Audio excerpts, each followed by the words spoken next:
जय हिंद दोस्तों। आज आपका फिर स्वागत है हमारे YouTube channel smile point coaching में।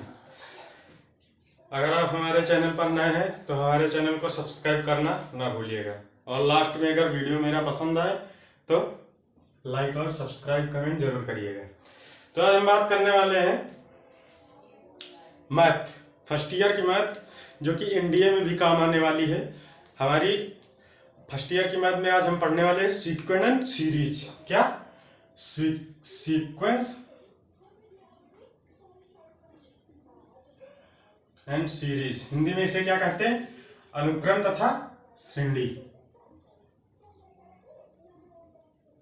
अनुक्रम श्रेणी। ठीक, आज हम बात करने वाले हैं सीक्वेंस एंड सीरीज पे। इससे दो से तीन क्वेश्चन कंफर्म लगभग कंफर्म होते हैं, क्योंकि हमारा 120 नंबर का होता है मैथ का पोर्शन। कितना? 120 नंबर का, जो कि 2.5 घंटे में हमारा पेपर करना होता है। 120 क्वेश्चन होते हैं, और 60 से 70 क्वेश्चन अगर आप कंफर्म अटेम्प्ट कर रहे हैं तो आपका मैथ का पेपर निकल जाएगा। अगर मैथ का पेपर आपका निकल गया तब तो सेकंड वाला पेपर चेक होगा गेट का, जनरल एबिलिटी टेस्ट वाला। ठीक, नहीं तो वो नहीं चेक होगा अगर मैथ का नहीं निकलेगा। तो आज हम बात करने वाले हैं किस पे? सीक्वेंस एंड सीरीज पे। तो हमारा अनुक्रम होता क्या है? अनुक्रम, तो अनुक्रम का मतलब जैसे संख्याओं का समुच्चय। ठीक, कुछ संख्याएं हैं उनका समुच्चय जो कि एक निश्चित क्रम में है। निश्चित क्रम का मतलब जैसे हम संख्या ले ले 1, 3, 5, 7 10, तो हमारा ये संख्याओं का एक क्रम हो गया, ये समुच्चय हो गया। और ये एक निश्चित क्रम। निश्चित क्रम का मतलब, अब देखो इन दोनों के बीच डिफरेंस कितना है? 2 का, प्लस 2 का। इन दोनों के बीच प्लस 2 का, इन दोनों के बीच प्लस 2 का। तो हमारी जो नेक्स्ट संख्या हो रही है नंबर, वो हमारा प्लस 2 का डिफरेंस है। कितने का? प्लस 2 का। तो ये हो गया हमारा अनुक्रम। और हमारा ये अनुक्रम या सीरीज इसे कहते हैं। ठीक, नहीं अनुक्रम नहीं, ये सीक्वेंस होता है। और अगला हमारा श्रेणी। सीक्वेंस, अगला श्रेणी क्या होता है?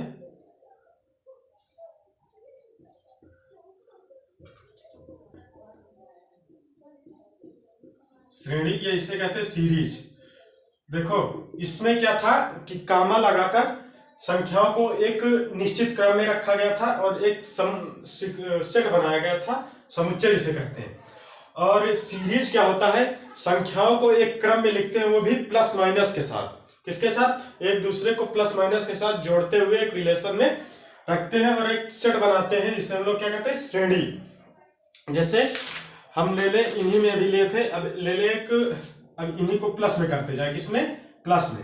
1 + 3 + 5 + 7 + डैश डैश डैश। ठीक, तो ये हो जाएगा हमारा श्रेणी। देखो ये प्लस में करते गए, मतलब चिन्हों के साथ, साइन के साथ, प्लस का साइन होगा कि माइनस का साइन होगा, तो वो हो जाता है हमारा श्रेणी में आ जाता है। अगर हम यही अभी ये प्लस में लिए, अगर यही हम माइनस में ले लें, -2 -5 -8 -11 डैश डैश डैश। ठीक, तो ये हम माइनस के चिन्हों के साथ ले लिए, माइनस के साइन के साथ, तो ये हो जाएगा हमारा श्रेणी में। अनुक्रम और श्रेणी में मतलब डिफरेंस क्या होता है? केवल इतना होता है कि ये जो है कामा के साथ लिखे जाते हैं अनुक्रम में, और सीरीज में हमारा क्या होता है कि सीरीज हमारी प्लस माइनस के साइन के साथ लिखी जाती है, और हमारा सीक्वेंस प्लस माइनस के साथ नहीं लिखा जाता है, कामा में लिखा जाता है। लेकिन जो डिफरेंस होता है उसमें एक निश्चित होता है। ठीक, तो निश्चित क्या होता है कि जैसे अभी यहाँ 1 2 कर दिए। ठीक, 1 2, अभी जैसे यहाँ कर दें 1 3 और 5 कर दें, नहीं, फिर 1 कर दे, फिर 3 कर दे, फिर 1 कर दे, फिर 3 कर दे, तो हमारा इसमें एक क्रम क्या हो गया कि देखो यहां से +2 हुआ। ठीक, यहां से -2 हुआ, यहां से +2 हुआ, यहां से -2 हुआ। तो हमारा एक क्रम क्या हो गया कि यहाँ का एक सीरीज, मतलब कि यहाँ पर +2 यहाँ -2, तो एक क्रम में हमारा रखा गया, जिसे हम लोग अनुक्रम कहते हैं। ठीक, तो ये हो गया। अब इसमें हमारा अगला देखो, ये इतना हो गया, और 11 चैप्टर का नहीं ठीक, तो ये 11 चैप्टर का हमारा हो गया।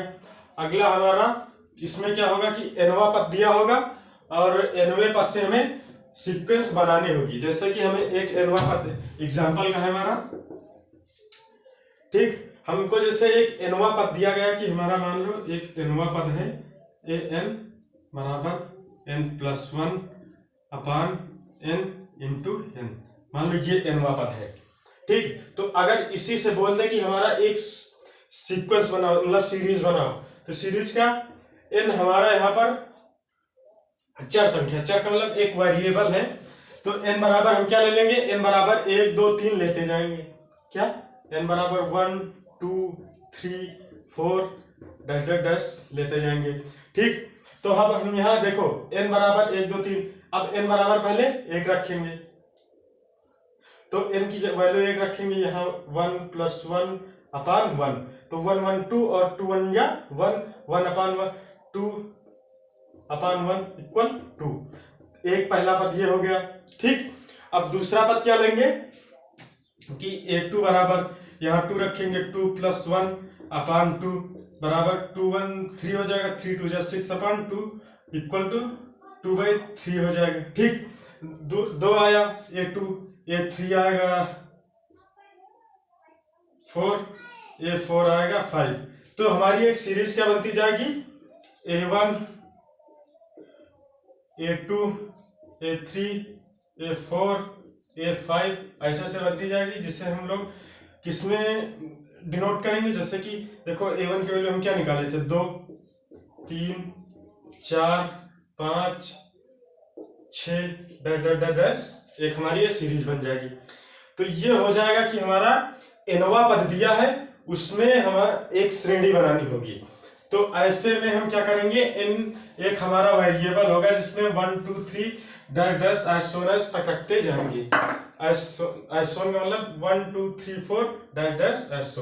तो हम 1 2 जैसे वैल्यू n की प्लेस पर रखते जाएंगे, वैसे हमारा टर्म निकलता है, a1 term a2 term a3 term a4 term, उसी से हम लोग श्रेणी बना लेंगे। तो ये हो जाएगा हमारा श्रेणी का, ठीक। पहला चैप्टर इसी पे है पूरा, पहला चैप्टर क्या, पहला हमारा एक्सरसाइज 9A जो है हमारा इसी पे है, जिससे एक है एनसीईआरटी का क्वेश्चन है an बराबर n+2, ठीक। ये वाला क्वेश्चन हमारा 9A का है, एनसीईआरटी का क्वेश्चन है, इसीलिए हम ये बता रहे हैं। तो यहाँ पे हम n बराबर क्या रखेंगे, 1 2 3 4 ऐस, ठीक।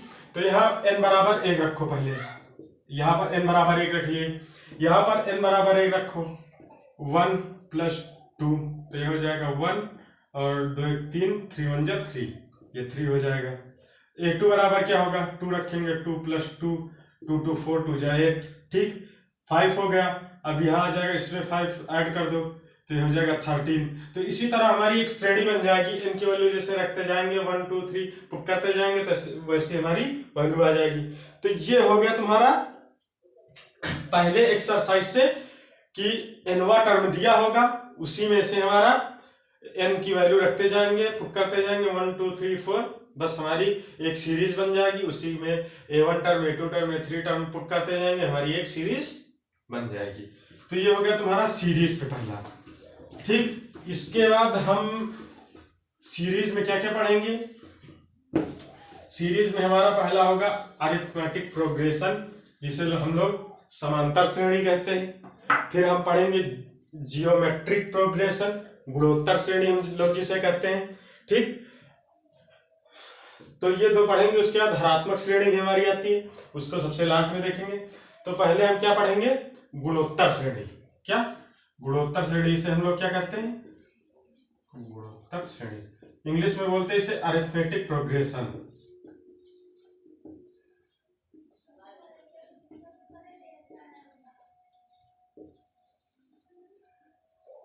ठीक। गुणोत्तर श्रेणी नहीं, अरिथमेटिक का मतलब होता है समांतर श्रेणी। देखो ये वाला जो तुम्हारा है एनडीए से भी रिलेटिव है, किससे, एनडीए से, ठीक।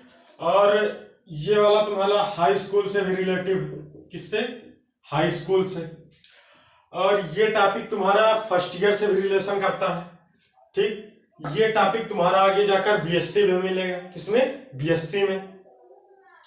तो इसको पढ़ना इंपॉर्टेंट टॉपिक है, इसको पढ़ना पड़ेगा। यहां नहीं पढ़ोगे, मान लो आपने हाई स्कूल में नहीं पढ़ा तो फर्स्ट ईयर में पढ़ना पड़ेगा। अगर आप मैथ लिए हो, फर्स्ट ईयर में नहीं पढ़ रहे हो, इंटर का पेपर देने जाओगे उससे पहले कोचिंग लगवाओगे, वहां पढ़ना पड़ेगा, ठीक।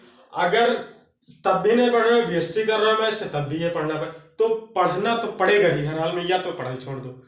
तो समांतर श्रेणी ये जो टॉपिक है कई जगह पूछा जाता है, ठीक।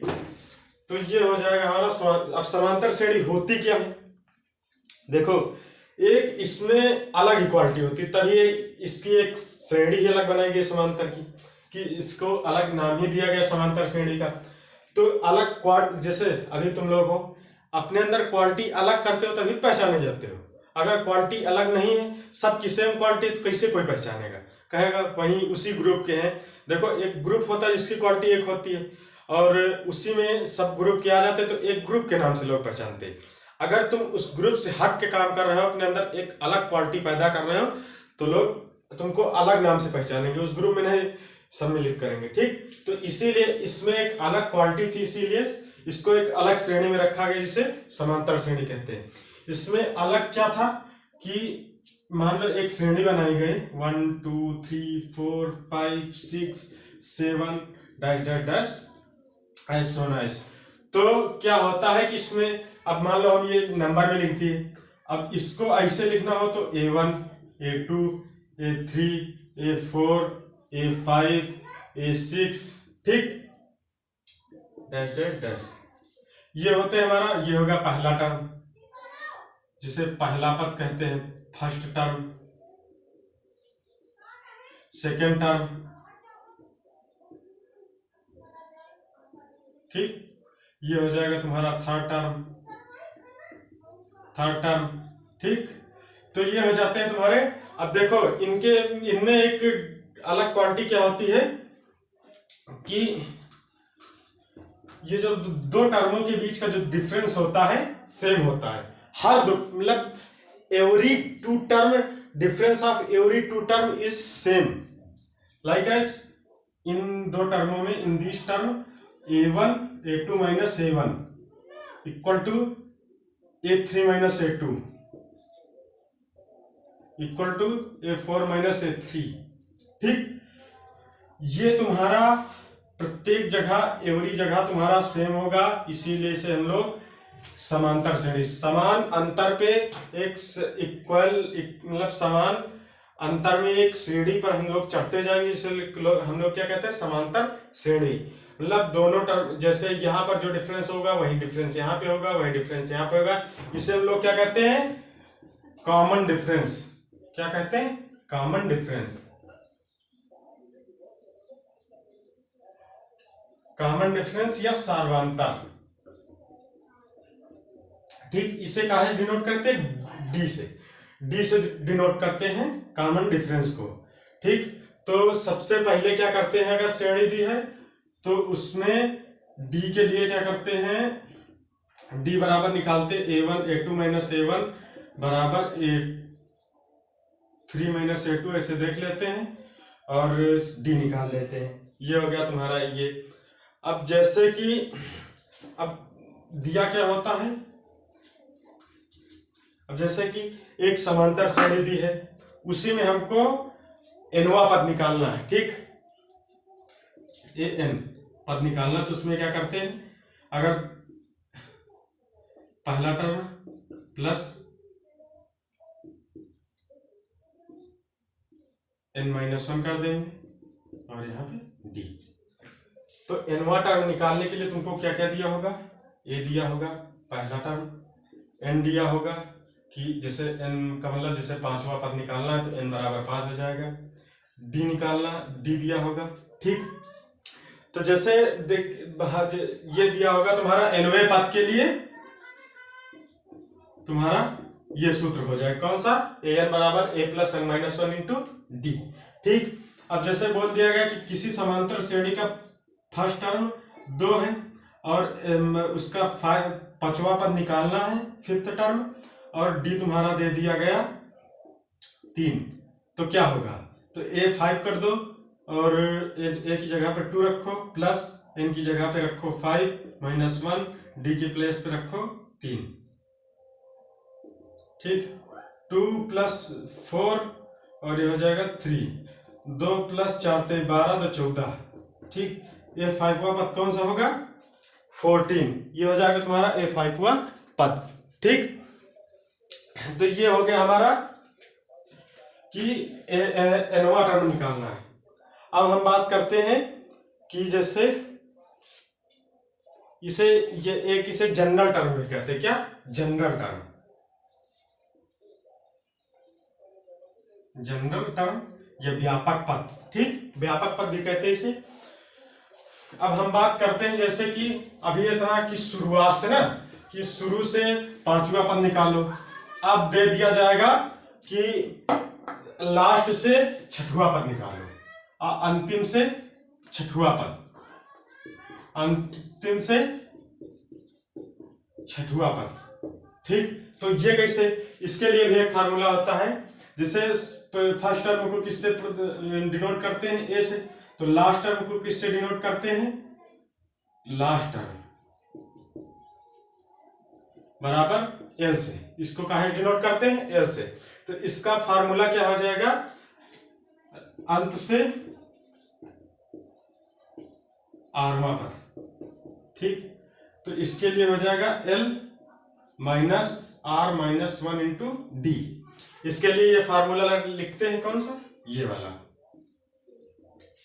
तो अब जैसे हमारा दे दिया गया कि L बराबर तुम्हारा 50 है। ठीक, और R बराबर तुम्हारा दे दिया गया 5 है, और D बराबर तुम्हारा दे दिया गया 3 है। तो बोल दिया अंत से 5वां पद निकालो, तो यहां L की वैल्यू क्या रखेंगे, 50। ठीक, माइनस करेंगे, माइनस में क्या, R की वैल्यू क्या रखेंगे, R की वैल्यू 5 है हमारी, 5 - 1 इंटू डी की वैल्यू हम क्या रखेंगे, 3 दी है। तो 50 - 5 4 इंटू 3, 50 - 12 बराबर 38। तो अंत से 8वां पद, अंत से 8वां पद मतलब अंत से 5वां पद कौन सा हो जाएगा, 38। और पद, टोटल पद कितने हमारे, 50। मतलब अंतिम संख्या ना,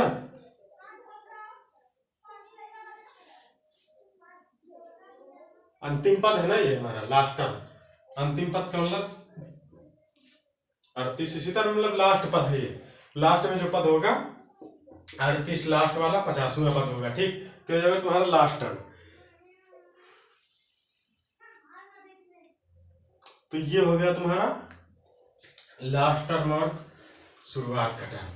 तो एक जनरल टर्म हो गया कि शुरुआत से nवां पद निकालना। अब दोनों हम लिखे दे रहे हैं सूत्र, इसका स्क्रीनशॉट ले लीजिएगा। प्रारंभ से nवां पद,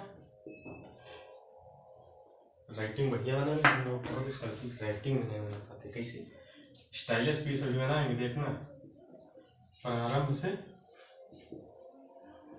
nवां पद, ये हो जाएगा तुम्हारा a + n - 1 इंटू डी, अंत से 8वां पद। यहाँ तो जानते हो L - R - 1 इंटू डी। ये तुम स्क्रीनशॉट ले लो, ये तुम्हारे काम आएगा। ठीक, ये वाला इतना 200 फार्मूला है।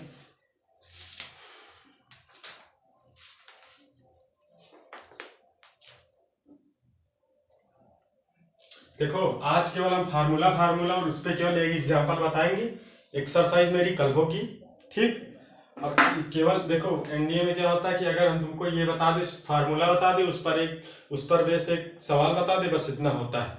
और एनडीए में इतना ही काम आने वाला, क्योंकि एक्सरसाइज लगवाने से वहां पर एक कोई कंफर्म नहीं होता है कि यही सवाल आएगा। तो इसलिए यहाँ पर केवल फार्मूला समझो। फार्मूले के बाद हमारा एक्सरसाइज हम फर्स्ट ईयर वालों के लिए बताएंगे और हाई स्कूल वालों के लिए तो कंफर्म है। ठीक, बोर्ड के लिए तो इसीलिए बोल रहे हैं कि एनडीए के लिए अगर पढ़ रहे हो तो केवल ये फार्मूला देखो, बाकी क्वेश्चन बेस इसी पे आने वाले, डिजिट बदल देगा। ठीक, इसीलिए हम कह रहे हैं कि केवल फार्मूले देखो। तो ये हो गया तुम्हारा ये वाला। अब अगला होता हमारा कि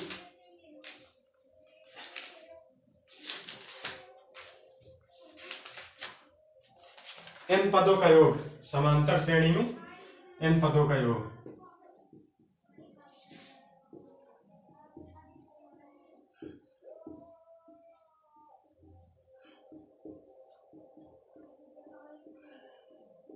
ठीक, addition of the N term, लिखते addition of N term in AP, ये अरिथमेटिक प्रोग्रेशन। जैसे कि हमारे पास एक श्रेणी दी, मतलब एक श्रेणी सीरीज दी हुई है 2,5, 8 के 11,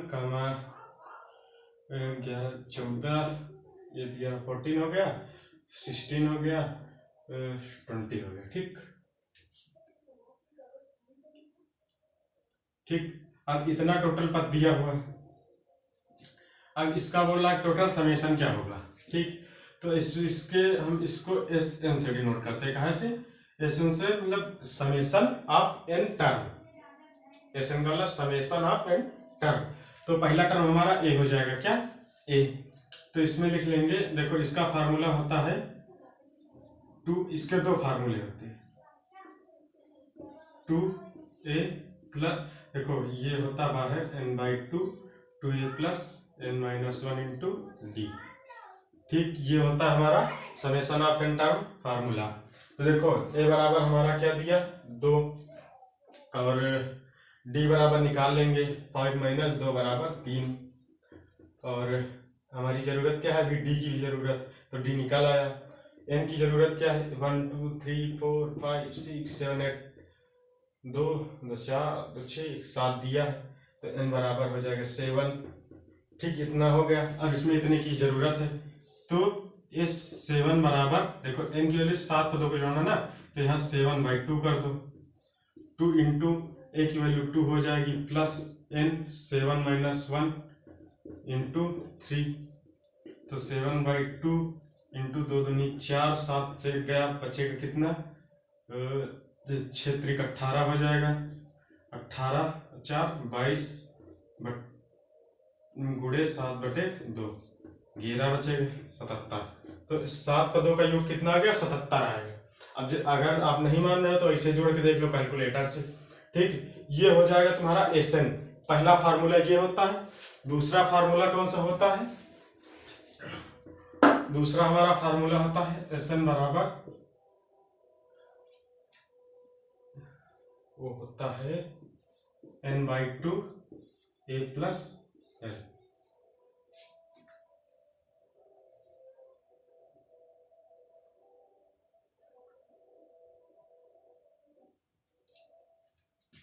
ए प्लस एल का मतलब क्या होगा? देखो एल का मतलब लास्ट टर्म। अब इसमें देख लो n बराबर कितना दिया? 7/2। ठीक, ए क्या हो जाएगा? 2 हो जाएगा। ये दूसरा फार्मूला। फर्स्ट फार्मूला,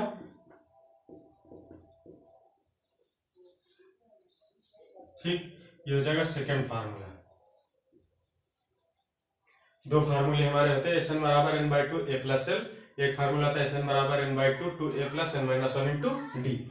इसमें इतनी चीजों की n की आवश्यकता होगी, 2 की आवश्यकता, मतलब a की आवश्यकता होगी और d की आवश्यकता होगी। इतनी चीजें दी हुई तो आप समेशन निकाल सकते हैं। अब इसी श्रेणी में हम इस फार्मूले से निकालेंगे। 7/2 हो गया n की वैल्यू, और a की वैल्यू 2 हो गई। l की वैल्यू हमारा, l मतलब लास्ट टर्म कौन सा? 20। 7/2 20 2 22, 77 आ गया, मैच कर रहा। ठीक, तो ये हो जाएगा हमारा दो फार्मूला, एस एन और एस एन। ये summation of N term of in arithmetic progression. ये हो जाएगा हमारा इतना समांतर श्रेणी का। ठीक, एक्सरसाइज कल लगाए बताएंगे, पहले भी आज ही बता रहे हैं। और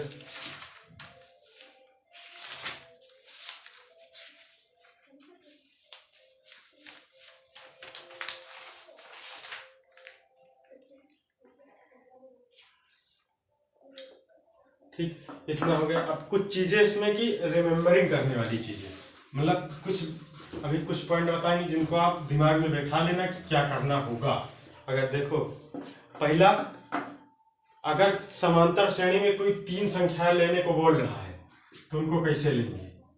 समांतर श्रेणी में कोई 3 संख्याएं लेना है, संख्या वो भी 3 लेना है, तो क्या करेंगे, a माइनस डी एक ले लो, एक a ले लो, एक a प्लस डी ले लो। क्योंकि देखो आगे चलकर जब अभी d बराबर निकालो तो d बराबर a माइनस प्लस डी, ठीक, ये d हो जाएगा।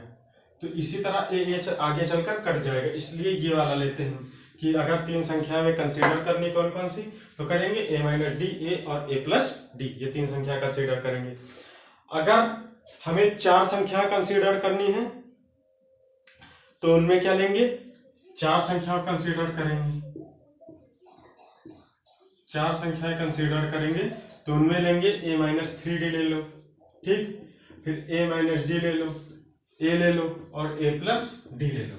अगर 3 संख्या लेनी है तो ले लो क्या, a माइनस डी a और a प्लस डी। अगर 4 संख्या लेनी, a माइनस 3d a और a प्लस डी। देखो इनमें से ये होता कि आसानी हो जाती है, आगे चलकर ये कट जाते हैं, इसीलिए हम लोग अगर कंसीडर करना तो यही मान लो, ठीक। और एक गुण क्या होता है इन लोगों का, देखो इन लोगों का क्या मतलब, अरिथमेटिक प्रोग्रेशन में एपी में कुछ क्वांटिटियां होती है, क्वांटिटी। तो क्वांटिटी ऑफ अरिथमेटिक प्रोग्रेशन, पहला, अगर तुम्हारी कोई श्रेणी दी है a1 a2 a3 a4 dash dash dash, ठीक, अगर इसी में हम each term multiply by b in each term of arithmetic progression, then made new arithmetic progression is equal to the old arithmetic progression, so it is given, जो कि पहले से दी हुई है। तो देखो पहला, अगर इसमें से इस टर्म में हमें b से मल्टीप्लाई कर दें तो b a1 b a2 b a3 dash dash dash. तो देखो जो नई श्रेणी हमारी बनकर तैयार हुई है ये पुरानी वाली श्रेणी के बराबर होगी। a1 बराबर b a1 होगा, नहीं ये बराबर, देखो अब जिसे मैं इसमें का d निकालो, ऊपर वाले का d निकालो, a2 माइनस a1 होगा, इसमें का d निकालो, a2 माइनस a1 बराबर d कॉमन हो जाएगा, ठीक। तो चाहे मल्टीप्लाई कराओ चाहे गुणा कराओ, वो जो नई श्रेणी बनेगी वो भी बराबर नहीं होगी, मतलब एक समांतर श्रेणी ही होगी। अगर इसमें b से प्रत्येक टर्म में गुणा करा रहे हो तो जो नई श्रेणी बनेगी वो भी समांतर श्रेणी ही होगी। और अगर डिवाइड करा रहे हो तो जो नई श्रेणी बनेगी वो भी तुम्हारी समांतर श्रेणी ही बनेगी, वो तुम्हारी गुणोत्तर श्रेणी नहीं बनेगी ही, लेकिन कौन, समांतर श्रेणी, बराबर नहीं होगी, सॉरी, ठीक। तो ये भी जो तुम्हारी श्रेणी नहीं बनकर तैयार हुई है ये भी तुम्हारी कौन सी होगी, ये भी तुम्हारी समांतर श्रेणी ही बनकर तैयार होगी, गुणोत्तर श्रेणी नहीं बनेगी। अभी जैसे प्रत्येक टर्म में जोड़ या घटा दे, a plus b, a2 plus b, a3 plus b dash dash dash, तो ये जो बनकर नई एक श्रेणी तैयार हुई है तुम्हारी क्या होगी, ये भी एक AP ही होगी। अगर दूसरी a1 minus b, a2 minus b, a3 minus b, अगर घटा दे रहे हैं कोई, मतलब b क्या कंसीडर कर रहे हैं, सी डी कोई भी एनी वन वेरिएबल आप कंसीडर कर रहे हो, तो इसमें से अगर माइनस कर रहे हो तो जो नई हमारी अरिथमेटिक प्रोग्रेशन तैयार होगा वो तुम्हारा एक अरिथमेटिक प्रोग्रेशन मतलब समांतर श्रेणी ही तैयार होगी, ना कि गुणोत्तर श्रेणी, ठीक। ये इतना हमारा हो गया कितने, सीक्वेंट सीरीज में। आज के लिए बस इतना ही। जय हिंद दोस्तों। अगर मेरा वीडियो पसंद आया हो तो आप लोग लाइक कीजिएगा, सब्सक्राइब कीजिएगा, और लाइक सब्सक्राइब कमेंट करना ना भूलिए। बस इतना ही। और कल आएंगे हम एक लेकर एक्सरसाइज पे, कि एक्सरसाइज के सवाल और एनसीईआरटी के इंपॉर्टेंट क्वेश्चन उनको बताएंगे, ठीक। जय हिंद दोस्तों।